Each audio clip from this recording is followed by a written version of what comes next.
আশুরা এ সম্পর্কে আমরা জানি যে আশুরার তাৎপর্যের মূল কারণ হলো আল্লাহ সুবহানাহু ওয়া তাআলা এই দিনটিতে আল্লাহ নবী মুসা আলাইহিস সালামকে বিজয় দিয়েছেন এবং অত্যাচারী ফেরাউনকে তার দলবল সহকারে সমুদ্রে অপমানজনকভাবে নিমজ্জিত করেছেন, পরাজিত করেছেন। যে মানুষগুলো মাজলুম ছিল, নিষ্পেষিত ছিল, যুগ যুগ ধরে আল্লাহ সুবহানাহু ওয়া তাআলা তাদেরকে নাজাত এবং মুক্তি দিয়েছেন। এটা নাজাত এবং মুক্তির দিন, বিজয়ের দিন। এমনকি ইতিহাসের পরিক্রমায় তার হাজার হাজার বছর পরে এসে নবী করিম সাল্লাল্লাহু আলাইহি সাল্লামের, আমাদের নবী সাল্লাল্লাহু আলাইহি সাল্লামের ওয়াফাতের, তার মৃত্যুর প্রায় অর্ধ শতাব্দীর পর এসে তারই কলিজার টুকরা দৌহিত্র হোসেন রাদিয়াল্লাহু তাআলা আনহুকে যে সপরিবারে কারবালার প্রান্তরে নির্মমভাবে শাহাদাত বরণ করতে হয়েছে, সেটাও কিন্তু বিজয়ের ইতিহাস, পরাজয়ের ইতিহাস না। বিজয় কিভাবে? তিনি শহীদ হয়েছেন সপরিবারে, তাকে সপরিবারে শেষ করে ফেলা হয়েছে, কারণ তখনকার শাসক ইয়াজিদ তাকে প্রতিহত করতে নির্দেশ দিয়েছিল। যে ইয়াজিদ বলেছিল হুসাইন রাদিয়াল্লাহু তাআলা যেন আসতে না পারে এদিকে, তাকে যেন ঠেকানো হয় যে কোনো মূল্যে। এবং হুসাইন রাদিয়াল্লাহু তাআলার তাকে হত্যা করার জন্য ইয়াজিদ সরাসরি নির্দেশ করেছে নাকি করে নাই, এটা নিয়ে ঐতিহাসিক বিতর্ক আছে। কিন্তু এই ব্যাপারে কোনো বিতর্ক নাই যে হত্যাকারীদের কোনো বিচারের ন্যূনতম উদ্যোগ ইয়াজিদ গ্রহণ করে নাই। যদি সে এ হত্যায় তার কোনো সমর্থন না থাকতো, বরং এ হত্যায় সে অসন্তুষ্ট থাকতো, তাহলে তো তার এটার বিচার করার কথা। যাই হোক, সেটা ঐতিহাসিক আলোচনার বিষয়। মূল বিষয় হলো, আপনারা অনেকেই হয়তো জানেন, এত জুলুম করে, এত নির্যাতন করে প্রিয় নবী সাল্লাল্লাহু আলাইহি সাল্লামের দৌহিত্রকে হত্যার মতো এরকম দুঃসাহস এমন একজন মানুষ দেখিয়েছে যে নিজেকে মুসলমান দাবি করে, নবী সাল্লাল্লাহু আলাইহি সাল্লাম অনুসারী দাবি করে। আমি যার অনুসারী দাবি করছি তার দৌহিত্রকে সপরিবারে হত্যা করছি, কিসের জন্য? ক্ষমতা টিকিয়ে রাখার জন্য, জুলুম করবার জন্য। সেটা কতদিন টিকেছে জানেন? 4 বছর। এই ঘটনার পর মাত্র 4 বছর টিকেছে এজিদের সেই জুলুম, এরপর আর টিকে নাই।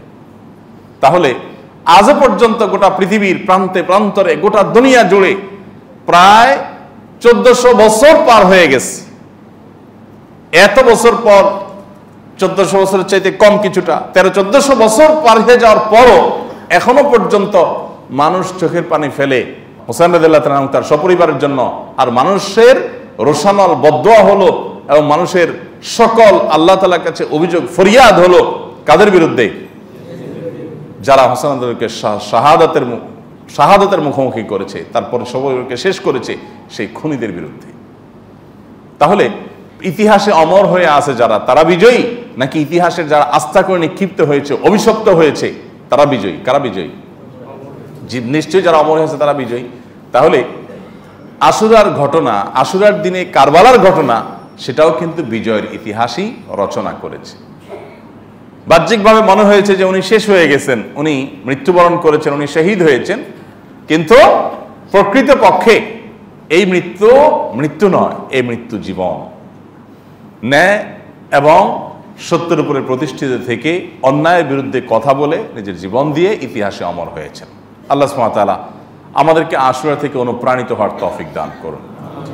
আমরা আশুরা থেকে ত্যাগের শিক্ষা নিব, আশুরা থেকে আমরা চেষ্টা করব শেখার যে কত কিছু আছে। আপনি মুসা আলাইহিস সালামের ঘটনায় চলে যান, মূল ঘটনা, আশুরার তাৎপর্যের মূল ঘটনা সেটিতে চলে যান। মুসা আলাইহিস সালামের জন্ম হবে এই সংবাদ গণকরা দিয়েছিল ফেরাউনকে। ফেরাউন নিজেকে আল্লাহ দাবি করেছিল, খোদা দাবি করে বসেছিল। গণকরা বলেছে আপনার শাসন এরিয়ার মধ্যে একটা শিশুর জন্ম হবে, সেই শিশু আপনার শাসন ক্ষমতা দখল করবে। বলে কি? আপনাকে ক্ষমতাচ্যুত করবে। ফেরাউন বলে সর্বনাশ, তাহলে কিভাবে সামলাবো? বলে যে এই শিশু কোথায় কার ঘরে জন্ম নিবে সেটা আমরা বলতে পারবো না, কিন্তু নিবে। গণকরা ওহির অনেক তথ্য চুরি করতে পারে শয়তানের সাথে যোগসাজশ করে, কোরআনের সে সম্পর্কে ডিটেল বিবরণও আছে। কিন্তু তো সেখান থেকে তারা তথ্য দিয়েছে, এবং তাদের তথ্য, এই অবৈধ তথ্য বা চুরি করা তথ্য সত্য হলেও এটাকে বিশ্বাস করতে ইসলাম নিরুৎসাহিত করে। এটাকে আবার কেউ দলিল হিসাবে নিয়ে আমরা গণকদের কাছে না যাই, আবার ওটা গেলে 40 দিন পর্যন্ত ইবাদতই কবুল হবে না, বিশ্বাস করেন আর না করেন। যাই হোক, তো ফেরাউন যেহেতু অমুসলিম, নিজেই নিজেকে আল্লাহ দাবি করেছে, আল্লাহ বিদ্রোহী, তাহলে তার তো আর হালাল হারাম নাই, সে কোনো কথা বিশ্বাস করেছে। যাই হোক, এবং এই কথা বিশ্বাস করে সে নির্দেশ জারি করলো যে আমার ক্ষমতার এরিয়াতে, আমার রাজ্যে যত শিশু আজ থেকে জন্মগ্রহণ করবে তাদের সবাইকে হত্যা করে ফেলা হোক, ছেলেগুলোকে সব, কারণ মেয়েরা তো ঝামেলা করবে না, ছেলেগুলো ঝামেলা করবে, এগুলো সবগুলো হত্যা করে ফেলা। হাজার হাজার শিশু হত্যা করেছে শুধুমাত্র নিজের জুলুমকে টিকিয়ে রাখবার জন্য। এই অত্যাচারী শাসক অন্যদেরকে পরাধীন করে রেখেছিল, বনি ইসরাইলকে পরাধীন করে রেখেছিল, তাদের স্বাধীনতা খর্ব করেছিল, তাদেরকে শৃঙ্খলে আবদ্ধ করেছিল গোলামীর, এবং সে জুলুমকে প্রলম্বিত করবার জন্য, দীর্ঘায়িত করবার জন্য বাধা হতে পারে, এই জন্য হাজার হাজার শিশু হত্যা করেছে।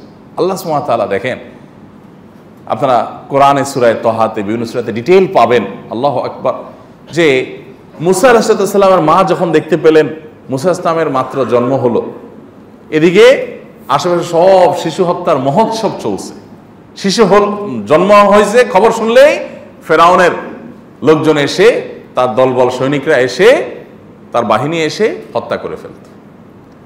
তো মুসা ইসলামের মা চিন্তা করলেন, চোখের সামনে নিজের বাচ্চাটা হত্যা করবে, এর চাইতে বরং তার বাড়ির পাশে নদী ছিল, নদীতে ছেড়ে দিই, যা হয় হবে, চোখের সামনে হত্যা দেখতে পারবো না। একটা বাক্স টাক্স কিছুটা তৈরি করে ওইটাতে বাচ্চা রেখে ভাসায় দিছে। আল্লাহর কি কুদরত, সে বাক্স যেতে যেতে যেতে যেতে ফেরাউনের রাজপ্রাসাদের পাশে যে ঘাট ছিল, যে ঘাট দেয়া সে গোসল ফুর্তি ফার্তা করতো, সেখানে গিয়ে ঠেকেছে। ফেরাউনের স্ত্রী আবার ছিল সন্তানহীন, সে দেখলো যে আরে বাচ্চার কান্নার আওয়াজ আসতেছে, বাক্স থেকে, নদী থেকে ভেসে আসা, সে মনে করলো অলৌকিক কোনো বাচ্চা উঠায় নিয়ে গেছে, ফেরাউন তো হত্যা করবে। স্ত্রীর কথা হলো, না, এটা আমরা কুড়ে আনছি, কোথাকার কি ভাইসে আসছে, কোনো মা তোমার ভয় হয়তো ফেলে দিছে সেই সন্তান, আমরা লালন পালন করি, আমাদের ঘরেই তো থাকবে, আর ঝামেলা কি। ফেরাউনও রাজি হয়ে গেল, আল্লাহ তাআলা বড় করলেন। আর বড় করার পর অনেক ঘটনা কোরআনে বিবরণ এসেছে যে আপনার এ বাচ্চাকে পরীক্ষা করার জন্য ফেরাউন অনেকগুলো উদ্যোগ নিয়েছে, এর ভিতরে জ্বলন্ত আঙ্গার পর্যন্ত দিয়েছে, অনেক ব্যাপার স্যাপার আছে, অনেক ঘটনা আছে। যাই হোক, তো একটা পর্যায়ে মুসা আলাইহিস সালাম ফেরাউনের ঘরেই বড় হলেন। দেখেন, দুধ কলা দিয়ে খাইয়ে পুষিয়ে ফেরাউন বড় করেছে কাকে? মুসা আলাইহিস সালামকে। আল্লাহ সুবহানাহু ওয়া তাআলা বলেন, তুমি যাকে ঠেকাবার জন্য এত উদ্যোগ নিয়েছ, তাকে শুধু আমি টিকিয়েছি তা না, তোমার ঘরে ঢুকায় টিকেছি। এই হলো আল্লাহ সুবহানাহু ওয়া তাআলার কুদরত। কিন্তু এই কুদরতটা মানে চাইলেই আপনি পেয়ে যাবেন বেটে বলে, এরকম না, বহু অপেক্ষা করতে হয়, বহু প্রতীক্ষা করতে হয়। পৃথিবীর ইতিহাসে এরকম দু চারটা ঘটনা ঘটিয়ে আল্লাহ তাআলা কোরআনে সেগুলো দিয়ে দিয়েছেন আমাদের শিক্ষা গ্রহণ করবার জন্য। আমরা তো অনেকে একটু মেঘ দেখলেই পালায়া দৌড়াতে চাই। আমি ন্যায় এবং সত্যের উপরে যদি প্রতিষ্ঠিত থাকি, তাহলে আমি আমার কক্ষপথে, আমি আমার লক্ষ্যপথে অবিচল থাকব। আমার সফলতা দেওয়ার মালিক আল্লাহ সুবহানাহু ওয়া তাআলা। এমনকি আমার যদি জীবনও চলে যায়, যাক, কিন্তু আমি কখনো অন্যায়ের পথে পা বাড়াবো না। আজকাল তো সামান্য একটু লোভে আমরা ঘুষ, সুদ, দুর্নীতি, 2 নম্বরের পথে চলে যাই। আমি মনে করি যে একটু অভাব অনটনের ভয়ে আমাকে এই পথে চলে যেতে হবে, আমি সরে যাই, লক্ষ্যপথ থেকে সরে যাই। অথচ আমি আমার পথে যদি টিকে থাকি, মুসা আলাইহিস সালামকে যেরকম আল্লাহ তাআলা বহু পরীক্ষা নেওয়ার পর, বহু সময় পার হওয়ার পর ঠিকই তাকে বিজয় দিয়েছেন, আর ফেরাউনকে নির্মমভাবে আপনার সমুদ্রে নিমজ্জিত করেছেন অপমানজনকভাবে, ঠিক একইভাবে অন্যায়কে আল্লাহ সুবহানাহু ওয়া তাআলা সবসময় পরাজিত করেন এবং করবেন। এখান থেকে শিক্ষা গ্রহণ করি, ন্যায়ের পথে চলবো, অন্যায়ের পথে চলবো, যত বাধা আসে আসুক। ওই যে বললাম, সমাজে ভাবসাব থাকবে না, কেউ জিজ্ঞাসা করবে না, দাম দিবে না, পুষবে না, তারপর আমি সততার উপর টিকে থাকবো। আল্লাহ তাআলা আমাদেরকে সেই তৌফিক দান করুন, আশুরার শিক্ষা গ্রহণ করার তৌফিক দান করুন, আল্লাহর কুদরতের প্রতি ঈমান আনয়ন করার তৌফিক দান করুন। জাযাকুমুল্লাহু খায়রা ওয়া আখিরু দাওয়ানা আলহামদুলিল্লাহি রাব্বিল আলামিন।